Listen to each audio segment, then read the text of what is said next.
Okay, let's get started. Hello, welcome to today's seminar. My name is Dr. Julie Price. I'm an assistant professor in the Department of Environmental Health Sciences at the UAB School of Public Health. I'm very excited to welcome you to today's webinar on my favorite topic, sustainability. So we'll be discussing sustainability at UAB, an update for 2021. Today's webinar is made possible by the Office of Public Health Practice and the Public Health Student Association. Each sponsor is offering virtual events throughout this semester. Check out their websites and social media for more updates. And it's now my great pleasure to introduce our amazing speakers for today. We have a fantastic panel from UAB Sustainability. Ms. Bambi Ingram is the Sustainability Manager. Nick Ciancio is the Green Labs Coordinator. And Melody Ratliff is the Sustainable Development Project Manager. Thank you all for being here and taking time out of your schedule to talk with us at the School of Public Health. I'm going to stop sharing my screen now and hand it off to Bambi. It's great to sort of see everybody. I am, as Julie mentioned, the manager of the sustainability program that used to be Julie Price's role. In 2018, we published the Sustainability Strategic Plan for UAB. And we worked with the Center for Educational Accountability on campus and held roundtables and listening sessions all over campus and engaged the Staff Council, USGA, Faculty Senate, conducted campus survey to determine what our audience at UAB, and so that means students, faculty, staff, medical workers, to find out what they felt was important for us to take on at sustainability at UAB. The Sustainability Strategic Plan is aligned with ASHE, that is the Association for the Advancement of Sustainability in Higher Education, with their STARS report. That's the metric that colleges and universities use to assess sustainability. This is the air, climate, and energy sample page so that you can take a look at what that generally looks like. And energy, transportation, waste, and supply chain issues represent the most challenging problems for most universities trying to address greenhouse gas emissions. We determined that what was likely most doable and what would work for us at UAB is to establish a 20% renewable energy consumption by 2025. There are companies that are members of the RE100, that's Renewable Energy 100. They plan within a short period of time to use 100% renewable energy. It's a little bit more difficult in the landscape in Alabama, and so we thought 20% was something that we could pursue.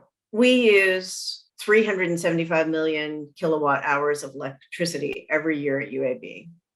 The average home uses 11,000 kilowatts per year. We feel that we have a special responsibility, given the fact that we have the most polluting coal-fired power plant in the nation, to act as a leader on the academic and health side to change the landscape of renewable energy in Alabama.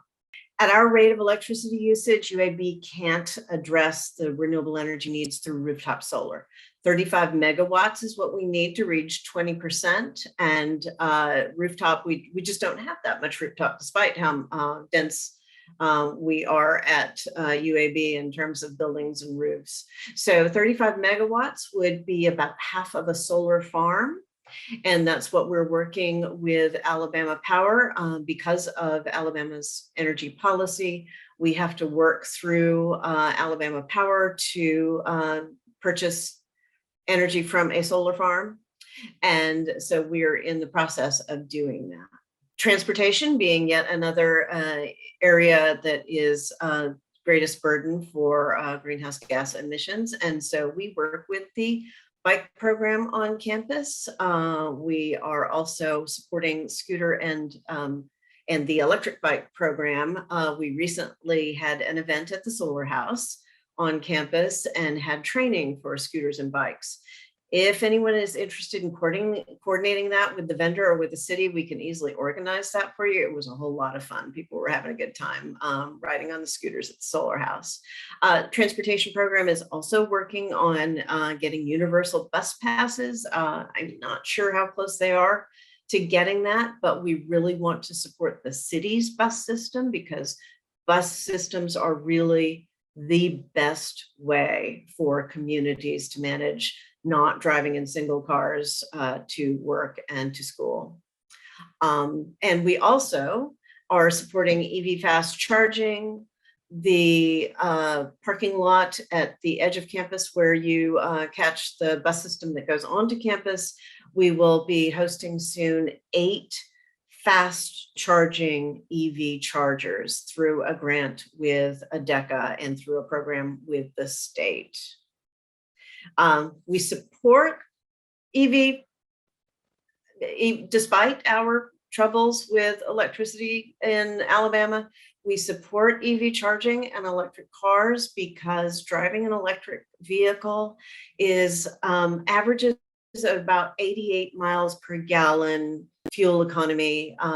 And so we are drastically reducing greenhouse gas emissions, even if you compare it to the burden that our current electricity system puts on the atmosphere. You're still saving a whole lot of emissions by driving electric. Nick Ciancio, our sustainability coordinator, is going to discuss our award-winning Green Labs program later in the presentation, but I wanted to highlight some of our other waste diversion initiatives. We're collaborating with Alabama Environmental Council's EAT program, which encourages zero waste habits in local restaurants. And UAB Facilities has just rolled out housekeeping processes intended to drastically reduce waste. We've switched out our paper towel and toilet dispensers that are coreless so that there is no need to get rid of a cardboard core and produce that waste.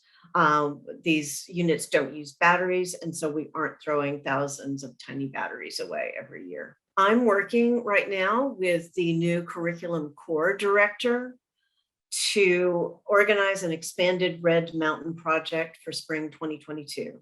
That project supports stipends and training for faculty who would like to create or adapt a course to contain sustainability content. And so look for that to be coming and for those applications to be coming in the new year. We're also working with Auburn University and statewide groups to organize an Alabama Climate Summit in fall 2022. Anyone who would be interested in participating, please let me know. We're about to introduce the new branding for the Solar House and sustainability community on campus. This is in general what it's going to look like. Nobody else has seen this before, so it's very exciting. If you haven't been to the Solar House, please come. It's at 11th Avenue South and 17th Street. And you can send me a message. We don't have a website yet because we were waiting for this branding, but we are open for tours. You can come see it. This is just showing last Saturday we participated in a national solar tour. We had a great turnout. Julie, you might recognize those children. And so we're active and open over at the Solar House. As part of the sustainability community portion of the UAB Solar House, we are developing it into truly a sustainable community with gardens and other practices that demonstrate the way you can live sustainably every day.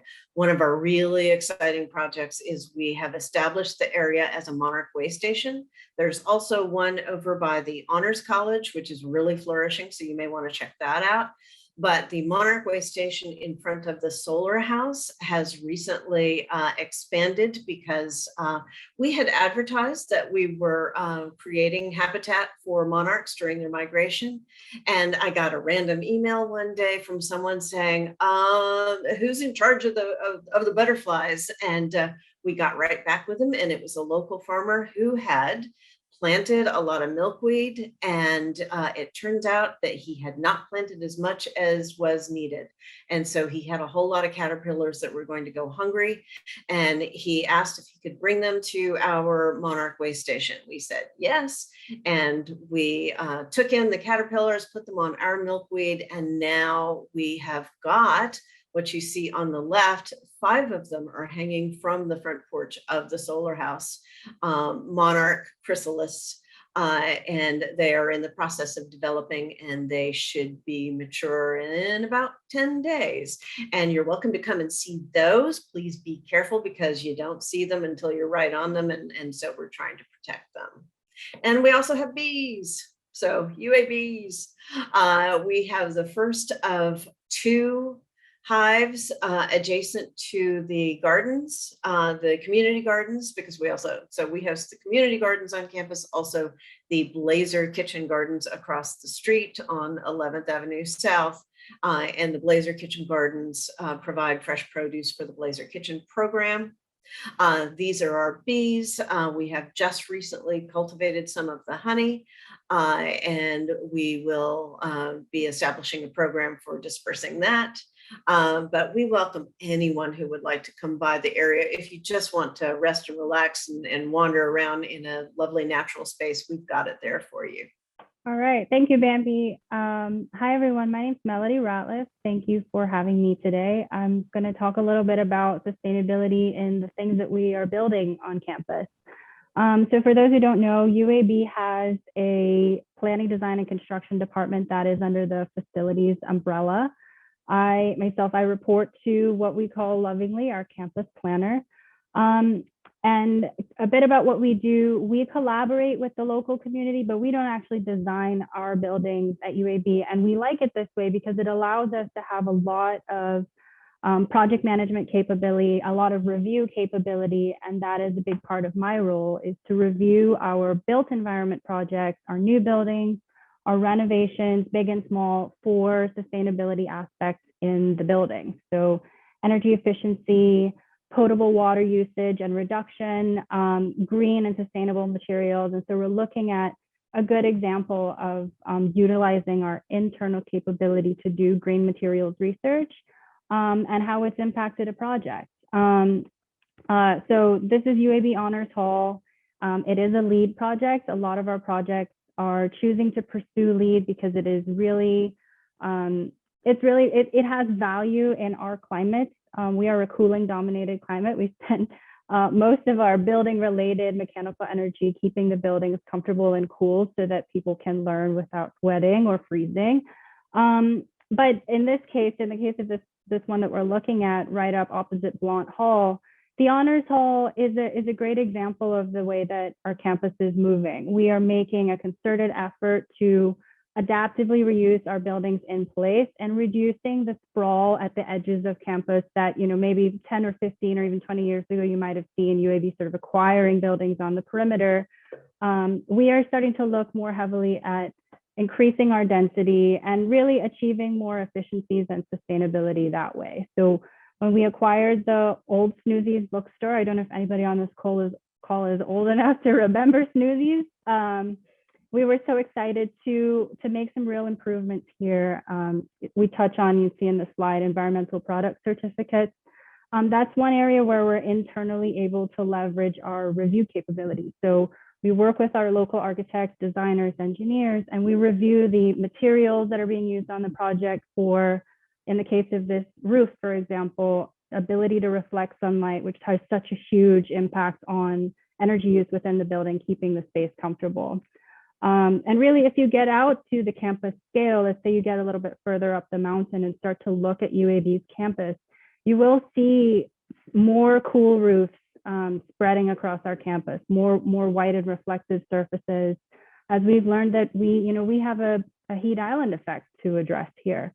And also Bambi touched on rooftop solar and the fact that, rooftop solar alone would not by any means cut or, address the solar needs that, or the ability to offset our energy use with solar. And in some ways, I would say adaptively reusing buildings and increasing the focus on density is a good thing, because it means that we're using less space and trying to decrease the man-made materials that then, of course, do not quite the job that green spaces do and park spaces do, and things that make the public commons better. So I'm going to touch on a couple of our recent projects in addition to honors. Mcmahon Hall just opened in August, 2 months ago.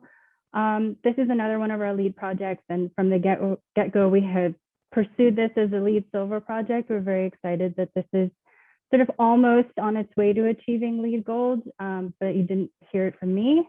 And you know, when we build these sort of dense urban housing, really, this is student housing. A lot of our focus is on, when it comes to the site, addressing the areas that we can and what we know problems to be specific to Birmingham are. So in the case of Mcmahon Hall, we did a lot of work to make sure that the soils that we were restoring to the site brought in organic materials. So we took out essentially a lot of clay and were able to really encourage a lot of natural habitat and landscape in that sort of courtyard area if you've had the chance to be there.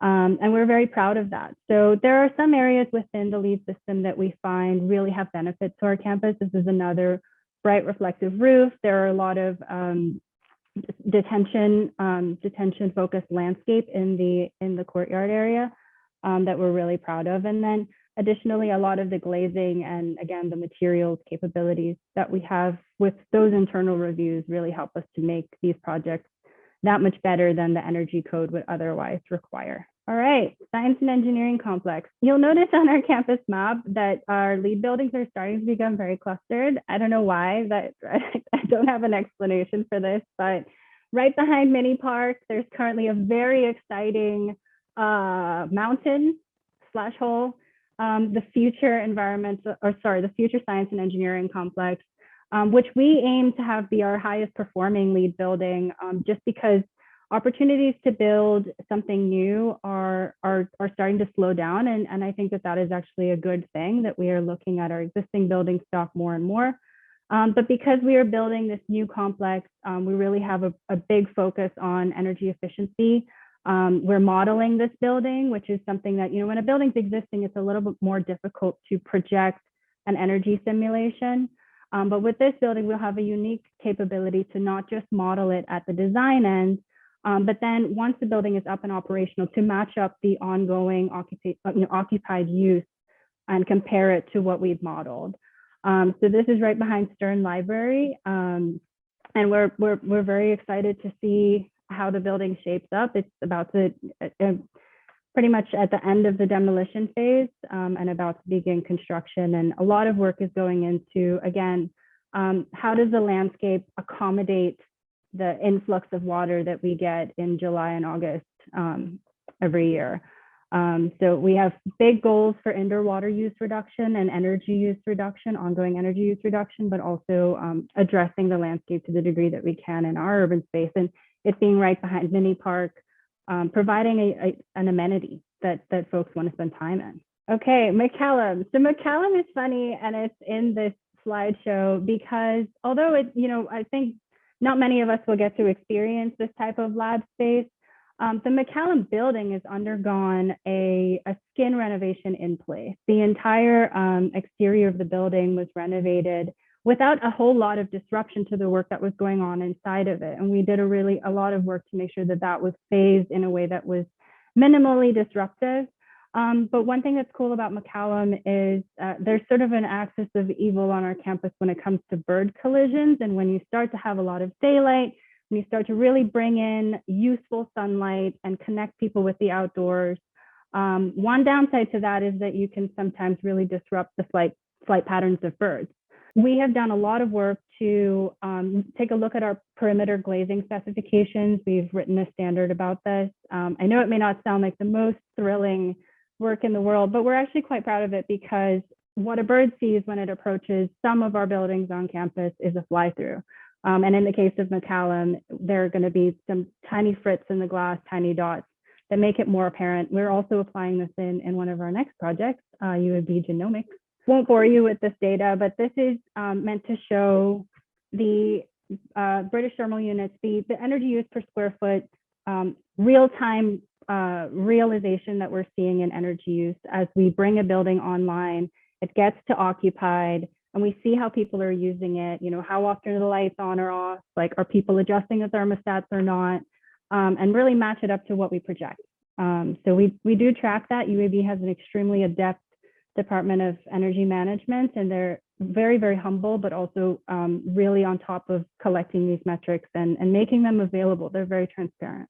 All right, another one of our cooler projects, I think that the whole campus is excited about, is the renovation of the Lyons Harrison building and into what is one of the probably coolest areas of science that certainly I have heard of, the genomics building.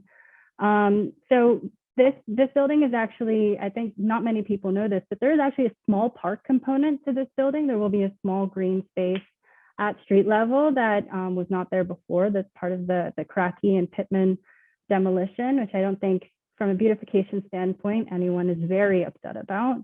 But we are pursuing leads on this building as we are with several others. And like I said, this is another area where we're taking a hard look at the glass, not just for bird collisions and deterring that, but also for performance factors. So we're looking at the orientation of the glazing, how much useful daylight is coming through, and really trying to detain or reflect the radiation, which is really a problem in Birmingham. We are working closely with a lot of on-campus initiatives, one of which is, of course, the adoption of the Okanagan Charter that Dr. Watts signed, I think, late in 2020.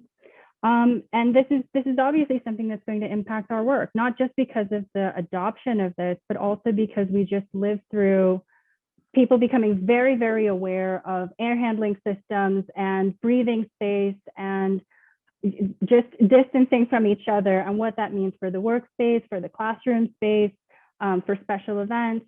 And so that has huge implications for how we design buildings. So some of the things that we are adopting right now are some increased filtration in our air handling systems.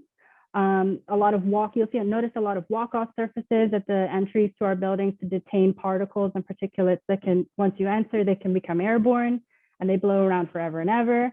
And just sort of looking at how we can, again, with the specification of materials, seek to reduce impacts to occupants. And so UAB Facilities in general is working really closely with the Health Promoting University teams and working groups on continuing to improve campus. I think we addressed this.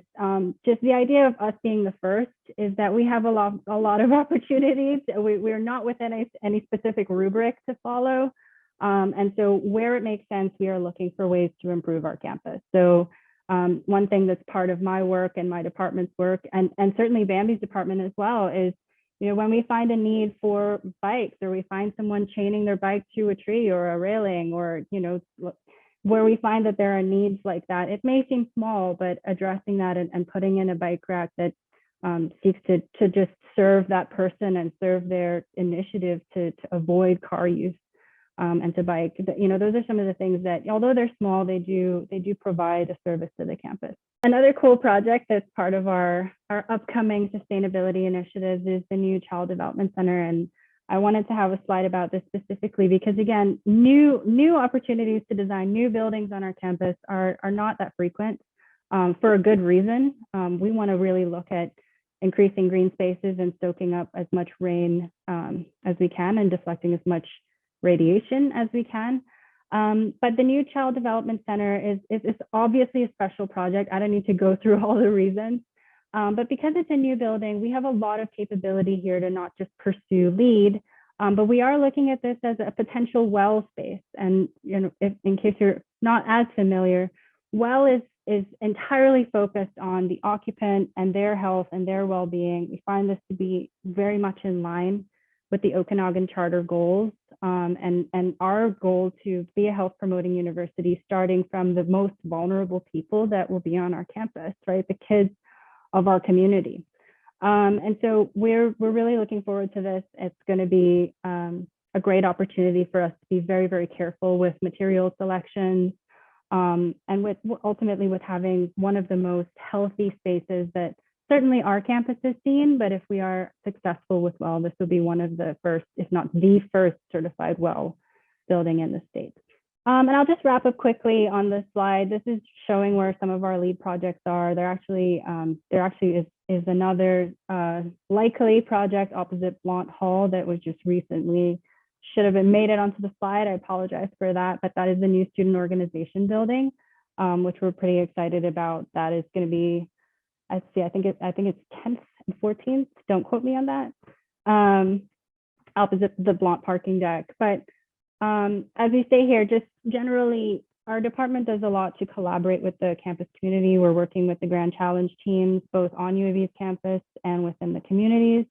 Our team within PD&C Team U, we attend a lot of community meetings, and we keep the surrounding communities and adjacent communities to our campus up to date on what we are doing on campus, so that their voices are heard and their feedback, we communicate that feedback matters.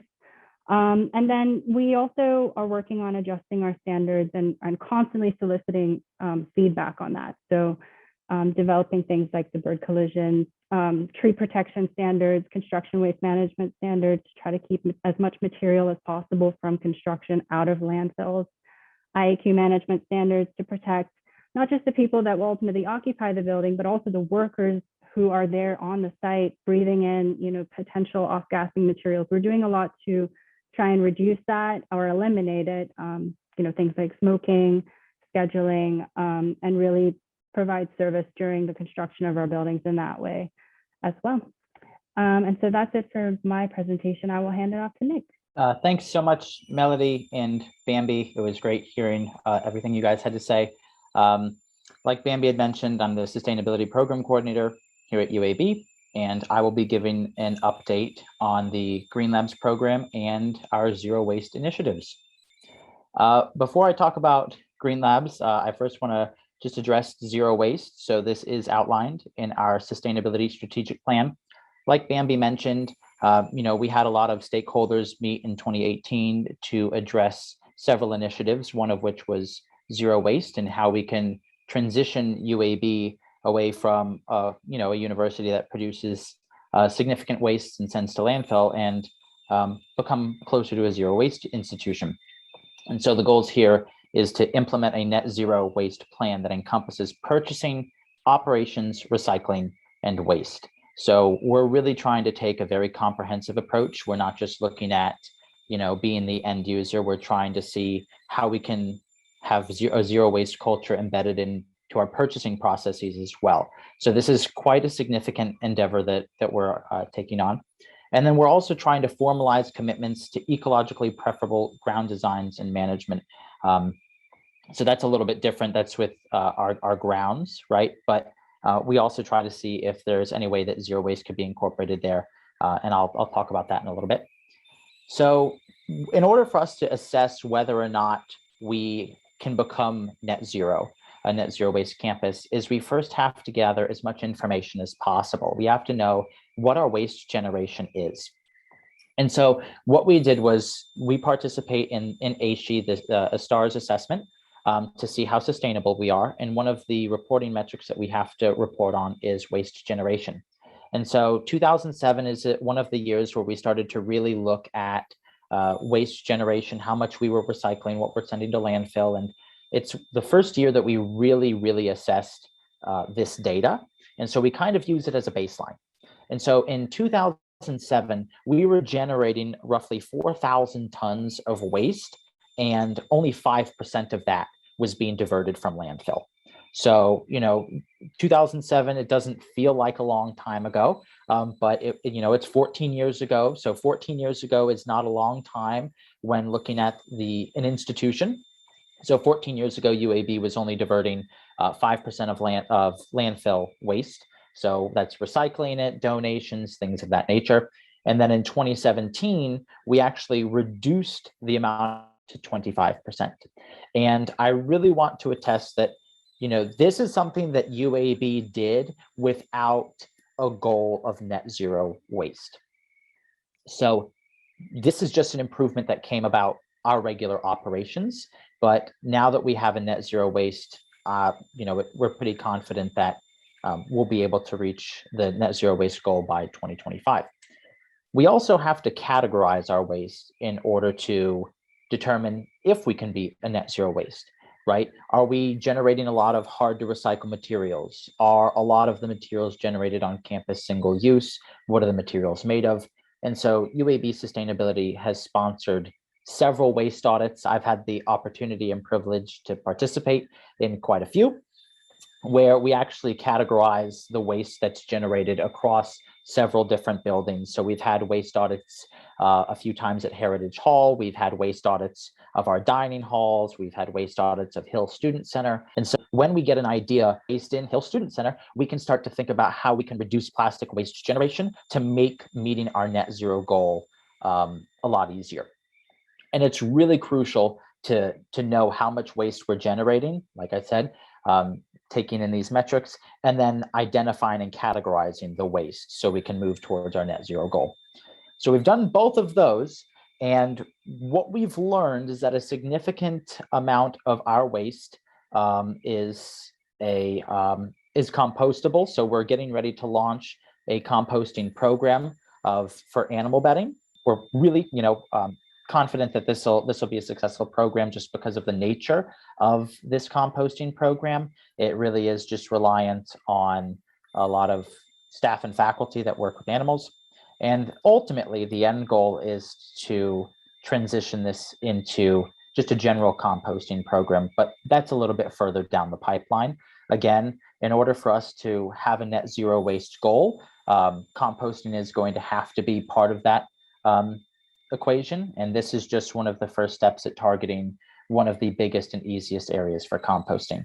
And then to kind of piggyback off of what Melody was saying earlier with LEED, the university has definitely made a broad commitment to designing and building many LEED buildings. And one of the prerequisites of building a LEED building is diverting as much of the demolition waste as possible. So if you're having to demo a building, so I think LEED requires 75% of that waste. And Melody, please jump in if that figure's not accurate, but I'm fairly certain that 75% of demoed waste needs to be recycled or reused. So if there's metal that can be reused, and again, that's if it's being demoed, and so we're even embedding diverting waste when we're demoing buildings. I think that when UAB Townhouse went down and other buildings go down, there's this notion that all of it is being sent to landfill and nothing's being done with it.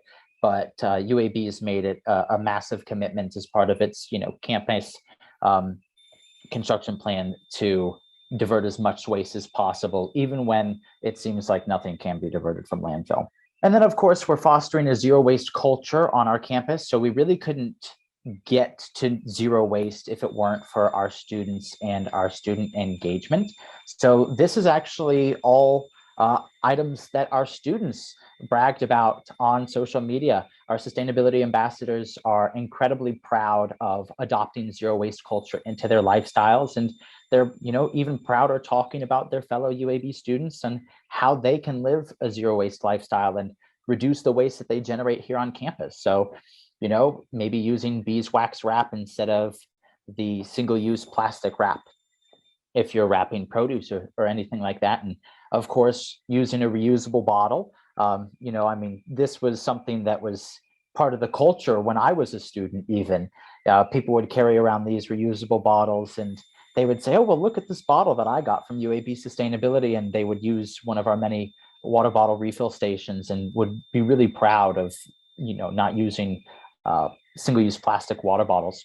And a lot of our students even love the silicone bags, right? So replacing Ziploc baggies, really identifying what we previously thought were hard to replace single-use plastics and really integrating it into their daily life. And, to piggyback off of that, even using plastic-free cosmetics, really adopting a zero waste culture and integrating it within their lifestyles here on campus and for those that live off campus. They're doing it at home as well. And I think that this is a testament of, how our students are willing to help us reach our zero waste goal. And they're even branching out to where they live, right? They're taking it off campus. And so I think that's the nicest way to think about this is that it's not only helping UAB reach its zero waste goal, but our students are taking their ideas and their values and they're taking them off campus to their households and to their residents and to the Birmingham community at large. And so now I'm going to talk about the Green Labs program and give an update on that. So this is, also again, part of the sustainability strategic plan. Research is a large part of UAB. We're an R1 institution, meaning we get a significant amount of funding from the federal government. This past year, we broke yet another record of having over $600 million worth of NIH funding come to UAB. We're one of the largest publicly funded universities in the country. We are the largest publicly funded university in the state.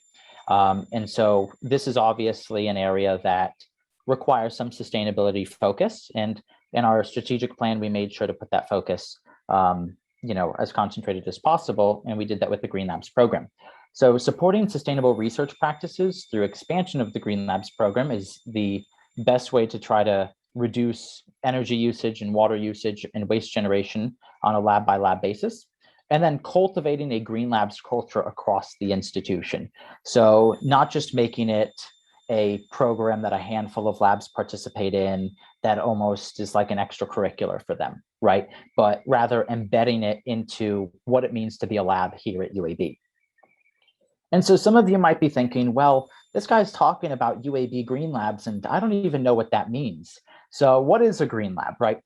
It's a lab that is dedicated and committed to integrating sustainable lab techniques into their everyday operations by reducing energy usage, water usage, and waste generation, while not compromising research safety or the integrity of their research. So I always tell researchers when we're working with them, I say, I might work in the Office of Sustainability, but that's not my highest priority. First and foremost, it's your safety, right? You guys can sometimes work in a hazardous work environment, so we want to make sure that they're safe. And of course, research integrity. We're not going to make any recommendations or do anything that's going to make their experiments not work. And we're also the first major institution in the state of Alabama to implement a Green Labs program. So that's something we're quite proud of. And this was actually UAB's first comprehensive initiative to reduce waste and energy in research labs. And so that's one reason why it's been embedded into our research section of the Sustainability Strategic Plan.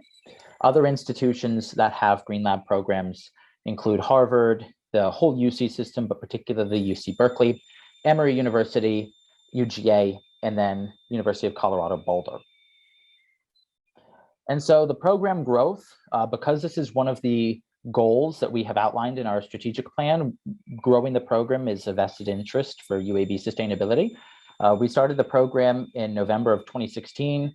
I think we had 10 labs participating at the time. We hosted a luncheon to try to engage researchers, and it's now grown to over 100 participating labs, occupying well over 500 lab spaces. It's a considerable growth. We still have a lot more growth that needs to be done. My goal is to eventually have every lab enrolled. I'm not sure, what the timeline is on that, but that's the ultimate goal. Each lab conserves 30,000 kilowatt hours in a year. So that expands since the program's inception out to $450,000 in energy savings. That is a fairly conservative estimate as well. And then we've also reformed sterilization practices in labs to help reduce water usage and energy usage across several buildings, and even changing purchasing processes for ULT freezers. Before it was fairly easy to buy refurbished equipment, which is not allowed on UAB's campus if it's state property, and we were able to put a stop to that. And our program's grown pretty quickly to the point where we were recognized by the only global standard called My Green Lab, that we were on track to lead the world in sustainable lab operation by the end of 2020. We accomplished that goal. So we are the world's largest Green Labs program that has an official standard by My Green Lab. In fact, we occupy 1 in 7 certified labs that My Green Lab has certified. So something that we're pretty proud of. And then this year, we were actually awarded the International Laboratory Freezer Challenge for the overall academic institution. So This was a competition that UAB has participated in the past few years. And this year, we competed against academic institutions across the globe, and UAB saved the most energy, conserving the equivalency of 32 homes of energy usage in 1 year.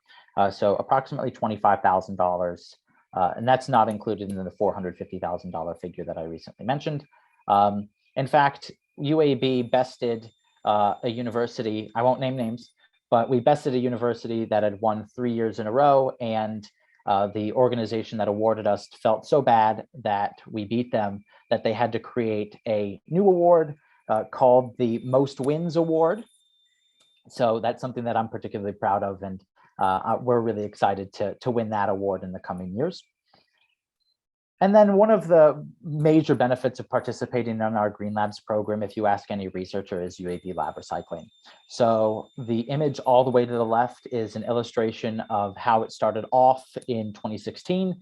We were purchasing these pipette tip box recycling boxes for our researchers to use. It was getting pretty costly. And thankfully, we were able to develop a key partnership with a recycling center in Albertville, Alabama.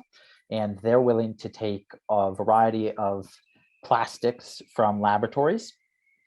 So, we were able to take pipette tip boxes, polystyrene, number 4 plastics, things like that. And that ability allowed us to transition to the middle image. As you can see, that's a little, it's called a gem.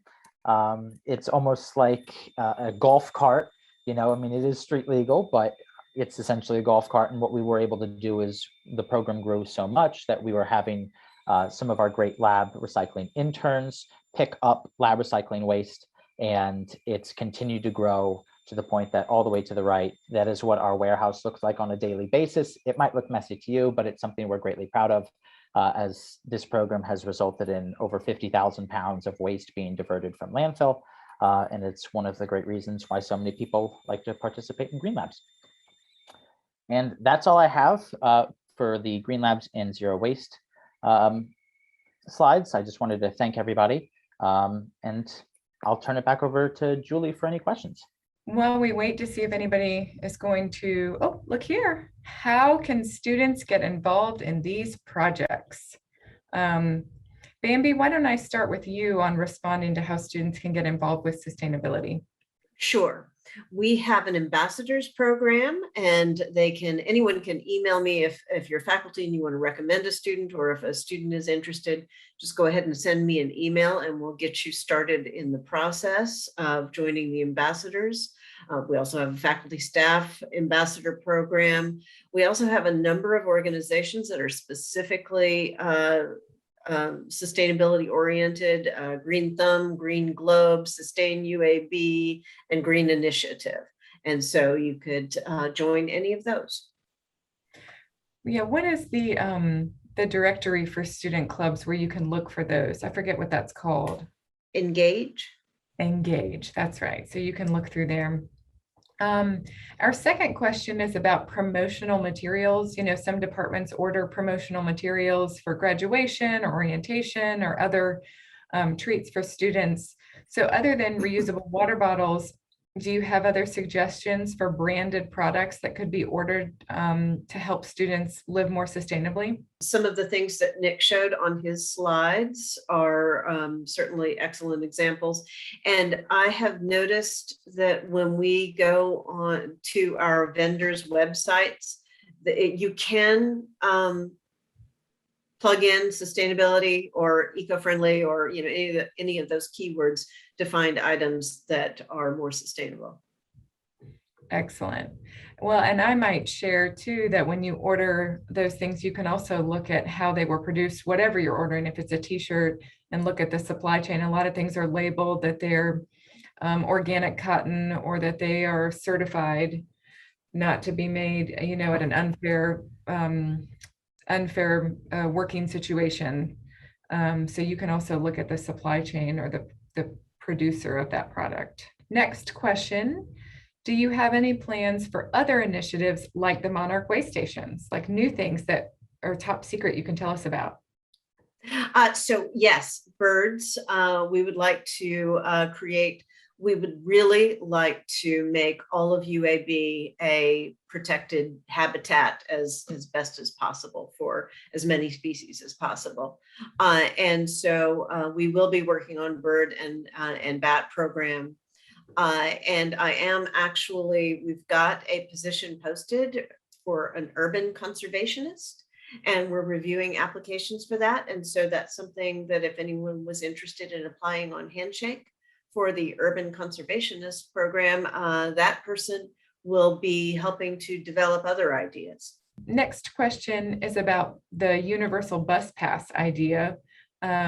Also, are you or UAB Transportation considering the possibility of universal bike or scooter passes as well? I believe at this point, transportation is just is really focusing on the universal bus pass. Scooter and bike passes are something we really should consider. And we do right now actually have some discounts available that we can, we have passes for discounts through there at the Solar House right now because we sponsored that, the training. And you can contact me if you want to get in contact with the Solar House to go over there and get a coupon. But yes, we'll put that on our list. Jump back to that third question. It can sometimes be large, a big task finding resources within such a big institution. But in terms of built projects and the projects that we're working on as a campus, I would encourage you to check out the UAB master plan that we published at the end of 2020. But it's sort of a 5-year look ahead of how we expect our campus to be changing, what projects we expect to be undertaking over the next few years. And so I'll put that link in the chat. It's dense, but there's a lot of great information in case you want to know what might be happening. You see some construction or some demo going on, or you're wondering, like, hopefully what's going on with this, maybe new building or when it's opening, those sorts of things. Do check it out. That's why it's there. Well, thank you so much, all three of you. That was a really interesting webinar, and it's so great to see all the wonderful things that UAB is doing for sustainability. I hope everybody has a great rest of your day. Thanks for joining us.